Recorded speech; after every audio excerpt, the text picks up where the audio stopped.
On se retrouve dans une situation assez incroyable où la Bretagne est extrêmement attractive et simultanément il n'y a pas le droit de construire.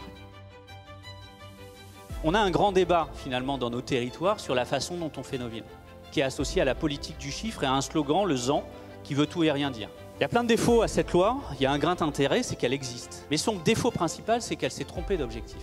C'est pas le problème, l'artificialisation des sols. C'est pas le problème, l'étalement urbain. C'est un symptôme. C'est un symptôme d'un problème beaucoup plus important. Le problème, il est systémique. Le problème, c'est notre système de fabrication de la ville qui fait que depuis 50 ans, on s'est concentré sur la ville facile. Il va falloir qu'on sorte de la ville facile. Il faut qu'on change radicalement la façon dont on fabrique nos villes.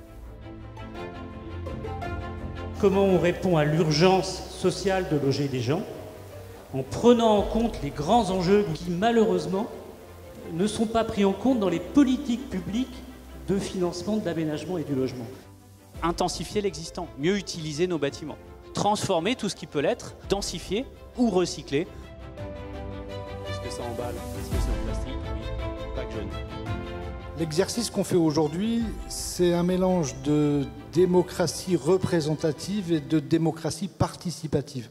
On vous demande de passer voir l'ensemble des projets de la commune, de contribuer, de donner votre avis. Moi, je trouve ça très très bien parce qu'en fait, ça informe les grégamistes sur tout ce qui va se faire à Grandchamp. Le tourisme, les commerces, toutes les nouvelles constructions qui vont avoir lieu. Moi, je suis venu voir un peu les différents projets parce que le projet de l'îlot de la Villa Grégam, il est à côté de chez moi. Donc évidemment, quand on est à côté de chez soi, on veut savoir ce qui se passe. Ce que je trouve bien, c'est qu'on demande aussi l'avis des grégamistes. Alors, il ne faut pas que je me gourre sur mon candidat que j'ai retenu quand même. On pèse pour 20 points dans la note finale. C'est pas rien. Une partie de la note, c'est la population qui donne son avis. Puis après, il y a tous les critères économiques, je suppose. Et je trouve que c'est déjà bien d'avoir la possibilité de faire ça. C'est parti.